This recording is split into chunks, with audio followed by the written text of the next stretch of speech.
वेदास्तथा स्मृतिगिरो यमचिन्त्य शक्तिं सृष्टिस्थितिप्रलयकारणमामनन्ति तं श्यामसुन्दरमविक्रियमात्ममूर्तिं सर्वेश्वरं प्रणतिमात्रवशं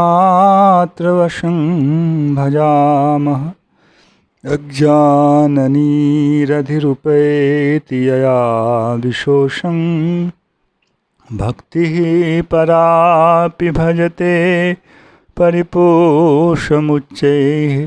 तत्त्वं परं स्फुरति दुर्गममप्यजस्रं साद्गुण्यभृत्स्वरचितां प्रणमामि गीतां। नारायणं नमस्कृत्य नरं चैव नरोत्तमं देवीं सरस्वतीं व्यासं ततो जयमुदीरयेत्। हरे कृष्ण कृष्ण कृष्ण हरे हरे, हरे राम राम राम हरे हरे। गीता मंजरी का यह 176वां अंक है। हम लोग कर्म, अकर्म और विकर्म के संबंध में भगवान के विचार को श्रवण कर रहे हैं। भगवान 4:18 में कह रहे हैं, कर्मण्यकर्म यः पश्येदकर्मणि च कर्म यः स बुद्धिमान् मनुष्येषु सयुक्तः कृष्ण कर्मकृत्। कर्म में जो अकर्म को देखता है,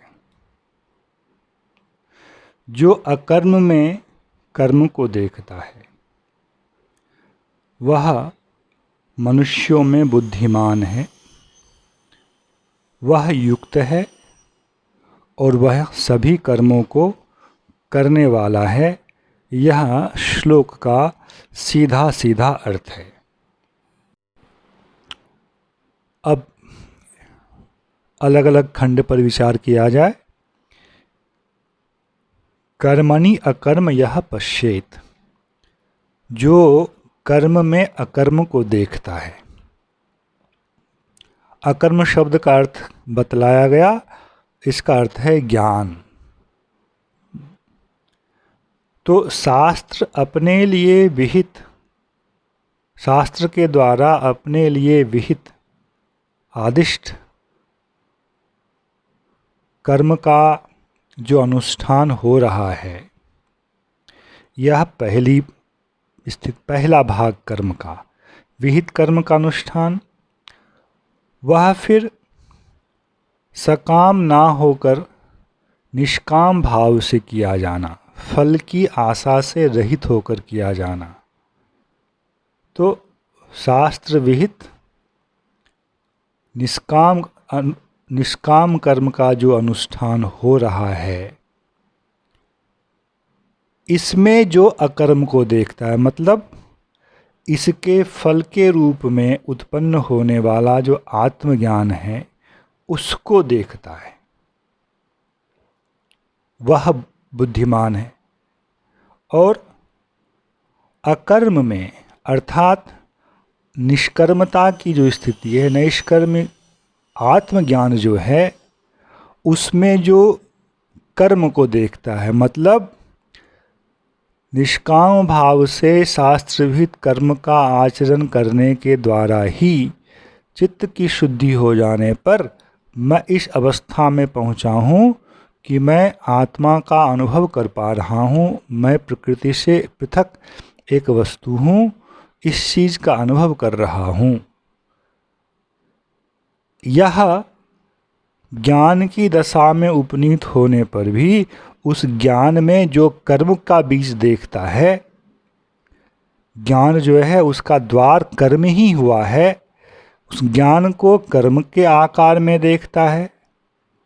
और पहला भाग जो था उसमें कर्म को ज्ञान के आकार में देखता है। कर्म निष्काम भाव से किए जाने पर अंत में ज्ञान रूपी फल को देगा। और ज्ञान की दशा में पहुँचने के बाद यह ज्ञान फल के रूप में हमें निष्काम भाव से किए जाने वाले कर्म रूप बीज से प्राप्त हुआ है। इस प्रकार जो देखता है ऐसा व्यक्ति जो है मनुष्यों में वह बुद्धिमान है। इतने सारे घटक यदि एक साथ उपस्थित ना हो, कोई बोले मैं कर्म कर रहा हूँ, अपने आप को कर्मी कहने का दंभ अब बहुत लोग करते हैं, किंतु उनको बुद्धिमान नहीं कहा जा सकता है। पहली शर्त है शास्त्र विहित कर्म को करना। उसके बाद है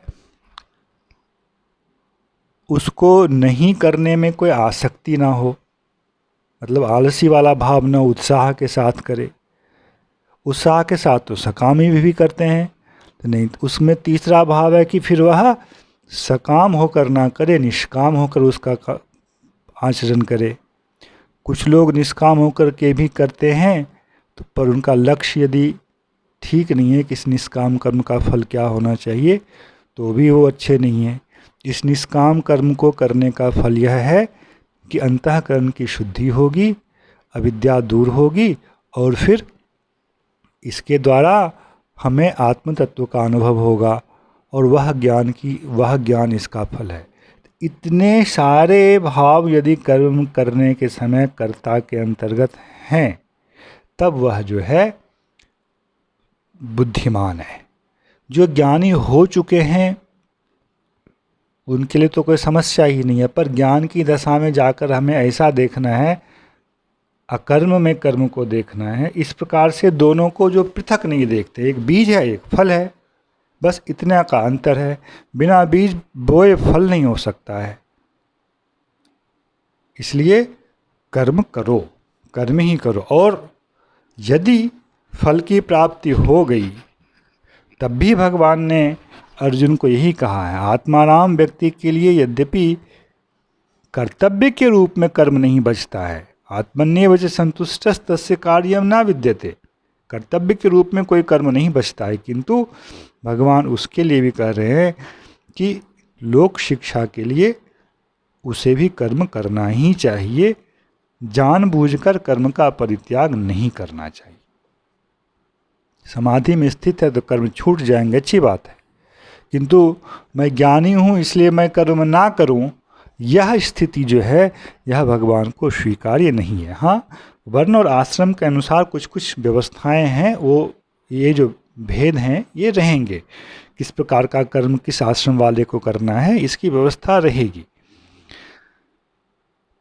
तो इस प्रकार कर्म और अकर्म का विज्ञान भगवान ने दे दिया। रह गया विकर्म, तो यह समझना चाहिए कि इसके अतिरिक्त जो दो स्थिति रह गई, कर्म का नहीं करना, इसको भी विकर्म के अंतर्गत समझना चाहिए, और जो हमारे लिए विहित नहीं है, निषेध जिसका किया गया है, उसको भी कर देना,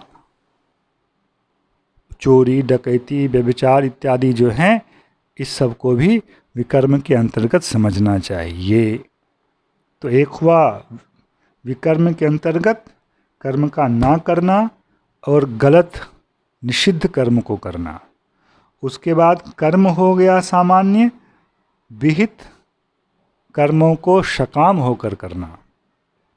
और फिर तीसरी स्थिति आ गई है कर्म योग की स्थिति, वहाँ कर्म को ज्ञानाकार देखना और ज्ञान को कर्माकार देखना, कर्म को ज्ञान फल के रूप में देखना और ज्ञान को कर्म रूपी बीज के रूप में देखना। जो ऐसा देखता है वह जो है मनुष्यों में बुद्धिमान है। न तो वह अपने कर्तव्य पथ से विमुख होगा, ना तो वह परधर्म का पालन करेगा, ना ही वह आलसी होगा, ना ही वह सकाम होगा।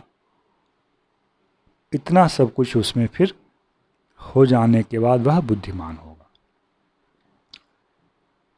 आगे अब कर्म अकर्म की भावना देने के बाद इसी श्लोक में कहने स युक्तः, जो यहाँ से इसी भावना से कर्म करना शुरू किया वह युक्त हुआ।